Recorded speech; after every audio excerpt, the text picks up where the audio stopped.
مگر یہاں مدنی کریم صلی اللہ علیہ وسلم کی آواز پر لبیک کے ہی صحابہ کرام نے. کسی نے یہ نہیں کہا جی رمضان المبارک کے تھوڑے سے دن تو رہ گئے ہیں، تھوڑی سی خاموشی کرو، عید کے بعد انشاءاللہ پھر ہم کافروں کو دیکھ لیں گے. آج روزہ چکانے والوں، میدان بدر کا واسطہ ہے تمہیں، تم غور کرو کہ تم اپنا کتنا نقصان کر رہے ہو. خدا کی قسم آج ہوا کا انتظام ہے، بجلی کے پنکھے ہیں، ایئر کولر ہے، ایئر کنڈیشن ہے، چھتیں ہیں، لنٹر ہے، درخت ہے، کھانے پینے کا سامان ہے. اور جس جماعت کی میں بات کر رہا ہوں، خدا کی قسم صحابہ کرام پیاس کی وجہ سے بے ہوش ہو کر زمین پہ گر رہے تھے.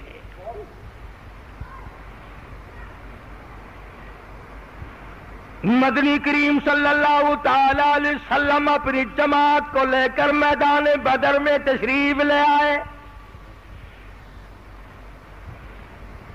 کوئی مدینے میں نہ رہا، جوان نظر نہیں آتا، مرد نظر نہیں آتا، ساری نفری 313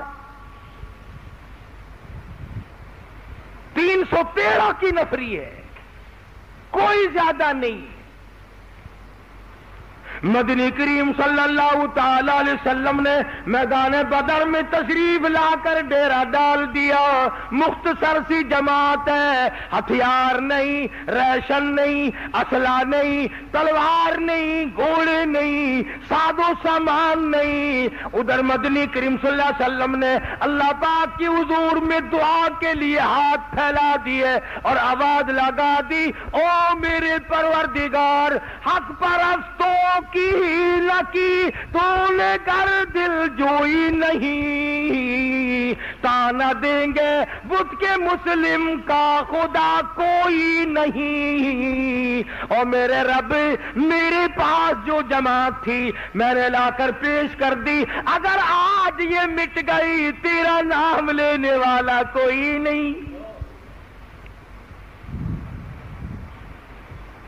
یہ مٹھی بھر مسلمان لے کے آیا ہوں، تیری راہ میں قربان کرنے کے لیے آیا ہوں. آج ان کی امداد کر، آج ان کی نصرت کر.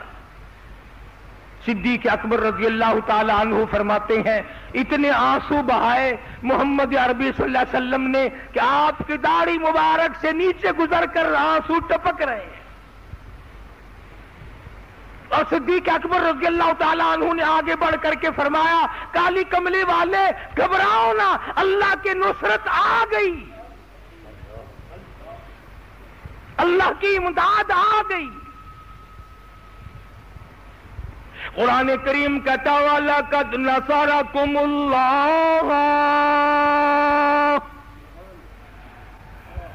وَلَقَدْ نَصَرَكُمُ اللَّهُ بِبَدْرٍ وَأَنْتُمْ أَذِلَّةٌ فَاتَّقُوا اللَّهَ لَعَلَّكُمْ تَشْكُرُونَ. اللہ فرماتے ہیں یاد کرو بدر والے دن میں نے تمہاری امداد کی. جب جذبہ دیکھا صحابہ کرام کا اللہ پاک جل شانہ نے، ایک عورت آئی مغرب کی نماز کے بعد، بچوں کے سامنے کھانا رکھ کر خود رونے لگی. بیٹوں نے پوچھا امی جان کیا بات ہے؟ کہنے لگی بیٹا تمہارے بس کی بات نہیں، کھانا کھاؤ.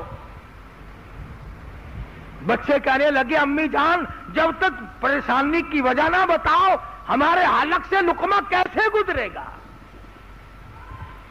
حلال سے حلال نطفے سے پیدا ہونے والی اولاد اپنے ماں باپ کی کبھی توہین نہیں کیا کرتی.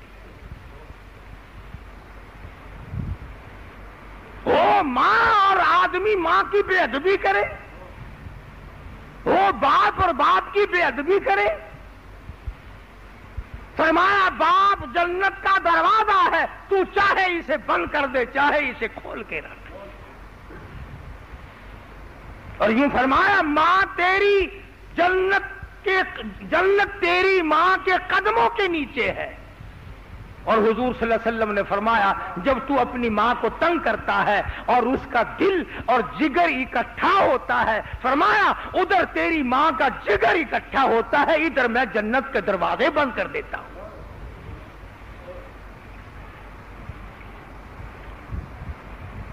تو بچوں نے کہا امی جان بتاؤ وجہ کیا ہے؟ فرمانے لگی میں بیوہ ہوں، تم یتیم ہو، غریب گھر ہے، جنت لٹنے والی ہے، میرے گھر کا کوئی حصہ نہیں، جہاد فی سبیل اللہ ہونے والا ہے۔ نے کہا امی جان پھر حکم کریں، جو آپ کہیں ہم وہ کریں گے، ضرور کریں گے ہم۔ قربان جاؤں اس ماں پہ، کیسا جگر ہوگا، کیسا دل ہوگا، کیسا اس کا مزاج ہوگا جو اپنے یتیموں کو دین پر یوں قربان کرنا چاہتی ہے۔ کھڑی ہو کے کہنے لگی صبح تم چاروں کے چارے چلے جاؤ اور جا کر جہاد میں شہید ہو جاؤ، میں مصلی پہ بیٹھ کر وضو کر کے بیٹھوں گی، تمہاری شہادت کی خبر کی انتظار کروں گی، ایک ایک کی شہادت کی خبر سنتی جاؤں گی، دو دو رکعت نماز شکرانے کی پڑھ کر قبولیت کے لیے جھولی پھیلاتی جاؤں گی۔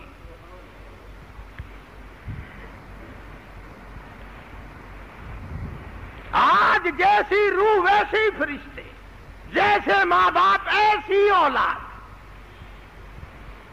ماں باپ کا احترام نہیں، رمضان کا ادب اور احترام نہیں، قرآن کا ادب اور احترام نہیں، پھر انشاءاللہ قبر میں تمہارا احترام بھی ایسا ہی ہوگا۔ عورت آئی مدنی کریم صلی اللہ علیہ وسلم کے دربار میں، یتیم نذرانہ لے کر آئی، یتیم بچوں کو لے کر آئی، آ کے عرض کرتی ہے یا رسول اللہ یہ میرے لگتے جگر ہیں، انہیں قبول فرماؤ۔ آپ نے فرمایا یہ پرلا لڑکا ذرا بڑا معلوم ہوتا ہے، تو جو ادھر کو کھڑا تھا وہ ایڑیاں اٹھا کر اوپر کو ہو گیا، نے کہا یا رسول اللہ میں اس سے بڑا ہوں، مجھے قبول کرو، رد نہ کرو، میں اپنے خون کا آخری قطرہ محمد کریم صلی اللہ علیہ وسلم کے دین پہ بہانا چاہتا ہوں، اللہ کی توحید پہ بہانا چاہتا ہوں، لا الہ الا اللہ کا جھنڈا ہو اور میرے خون کے پھمارے ہوں، میں اسی میں مزہ چاہتا ہوں۔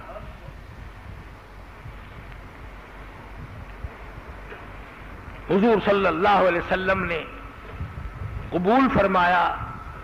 کسی صحابی نے کہا کہ یہ لڑکا تیر انداز بڑا ہے، دوسرا کہنے لگا صاحب مقابلہ کرا کے دیکھ لیجئے، یعنی مجھے بھی منظور کرو۔ آج اگر ساڈے کول ایہو جا ٹائم آ جاوے نا ساڈے اُتے، او میاں میں کو تو اکھیاں کولوں کوئی شے نظر نہیں آندی، تساں میں کو کہڑے جھیلی ویندے ہو، جان بچاواں دی کوشش کرے سو۔ او بادشاہ واسطے دعا مانگدے بیٹھے ہیں، اسائیوں کریں دے بیٹھے ہیں، اسائیوں کریں دے بیٹھے ہیں، نہ دین دا کرے سو جان اپنے بچا سو۔ کیا اللہ پاک ساڈی نیتاں کو نہیں جاندا؟ خداوند کریم ساڈے حالات تو واقف نہیں۔ فرمایا واللہ علیم بذات الصدور، وہ دلوں کے حال کو اچھی طرح سے جانتا ہے۔ مدنی کریم صلی اللہ علیہ وسلم نے دونوں بچوں کو قبول فرما لیا، صف بندی ہو گئی، بدر کا میدان لگ گیا۔ حضرت معاذ اور معاذ رضی اللہ تعالیٰ عنہما دونوں بچے ہیں، عبد الرحمن ابن عوف رضی اللہ تعالیٰ عنہ نے دائیں بائیں دونوں بچوں کو کھڑا کر لیا۔ عبد الرحمن ابن عوف رضی اللہ تعالیٰ عنہ کہتے ہیں کہ میرے دل میں یہ بات آئی، اے کاش میرے دائیں بائیں بہادر ہوتے، میں کوئی جوہر دکھاتا، میں بھی کچھ کر کے دکھاتا، اب ان بچوں کی حفاظت کروں یا میں کچھ کروں تو کیسے کروں؟ عبد الرحمن ابن عوف رضی اللہ تعالیٰ عنہ کہتے ہیں ادھر سے بچے نے ذرا سا آگے کو سر نکالا، ادھر سے دوسرے بچے نے آگے کو سر نکالا، دونوں نے زبان نہ ہلائی، لبوں نے حرکت نہ کی، آنکھوں ہی آنکھوں میں کوئی پروگرام بن گیا۔